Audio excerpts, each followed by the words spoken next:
Hello guys, ഞങ്ങൾ കോളേജിന്റെ അടുത്ത് ഒരു അമ്പലത്തിൽ ഫുഡുണ്ട് എന്നറിഞ്ഞ് അത് കഴിക്കാൻ പോവുകയാണ്. ഫുഡ് എവിടെ കിട്ടുന്നോ അവിടെ എല്ലാം നമ്മളുണ്ടാവും. അവിടെ ഞങ്ങളുണ്ടാവും. ഉച്ച കഴിഞ്ഞ എക്സാമാ, പക്ഷെ എക്സാം ഒന്നും നമ്മളെ ബാധിക്കുന്ന കാര്യമല്ല. ഇനി ഫുഡാണ് പ്രധാനം. അമ്പലത്തിലെ ഫുഡ് കഴിച്ചു കഴിഞ്ഞാൽ അത്രയും ദൈവങ്ങൾ നമ്മുടെ കൂടെ ഉണ്ടാവും. അതുകൊണ്ട് എക്സാം എളുപ്പമായിരിക്കും. ടോപ്പിക് തന്നെ ഹെൽത്ത് ആൻഡ് ഡിസീസ്. അപ്പൊ നമ്മൾ ഹെൽത്ത് വേണം ഫസ്റ്റ് നോക്കാം. അതെ, ഡിസീസ് വരരുത്. നിങ്ങൾ മാത്രമല്ല രണ്ട് പൂവാലെന്തായിരുന്നു ഒരു കണ്ടം വഴിയാണ് നടക്കുന്നത്. കണ്ടവഴി തിരിച്ചു വരുമ്പോ ഞങ്ങൾ ഓടും. ചന്ദന കണ്ടം വഴി ഓടും. സൗജന്യ കം അല്ല stay there. Tell me about this program. I am telling in Kannada. ಕನ್ನಡದಲ್ಲಿ ಮಾತಾಡು. ಅಲ್ಲಿ ಫಂಕ್ಷನ್ ಉಂಟು, ದೇವರದ್ದು ಫಂಕ್ಷನ್ ಅನಿಸ್ತದೆ.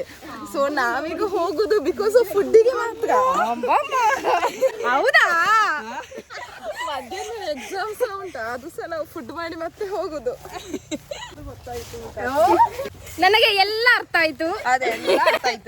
ഇനി ഫുഡ് കഴിച്ചു നമുക്ക് ബാക്കിയാണ് ഗൈസ്. കണ്ടോ ഗൈസ്, അവിടെയാണ് പരിപാടി നടക്കുന്നത്. പരിപാടി എന്ന് വെച്ചാൽ എന്ത് പരിപാടിയൊന്നും നമുക്കറിയത്തില്ല, പക്ഷെ ഫുഡ് കിട്ടുന്നു എന്നുള്ളത് കൊണ്ട് നമ്മൾ പോകുന്നു. വേറെ പിന്നെ നീ എന്താ കുട എടുക്കാൻ? കുട നൂർക്കാൻ മടിയായിട്ട് കുട എടുക്കാതെ പൊരിവേലത്ത് നടന്ന് ടാൻ അടിക്കുന്ന അഭിനവ് ജോയി.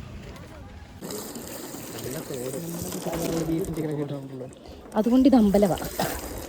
എന്താ ഇവരൊക്കെ പേര് മാറ്റണ്ടേ? വിഷ്ണു, ഇത് വിഷ്ണു, രാജശേഖരൻ, ഇവര് എവിടെ വീശിയിരിക്കുന്നു? ചെരുപ്പൊക്കെ ഊരണം ഇവിടെ.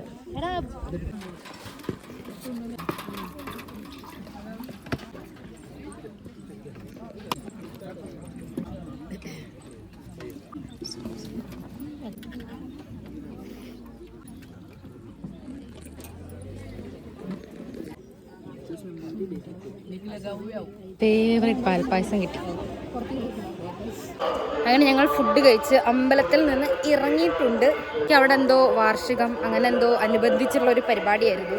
ഞങ്ങൾ മാത്രം അവിടെ സ്റ്റുഡൻസ് ആയിട്ട് ഉണ്ടായിരുന്നുള്ളൂ, ബാക്കി എല്ലാവരും ഒറ്റ ആൾക്കാരായിരുന്നു. നല്ല ഫുഡായിരുന്നു. പായസം ഞാൻ 2 തവണ കുടിച്ചു. നല്ല പായസമായിരുന്നു.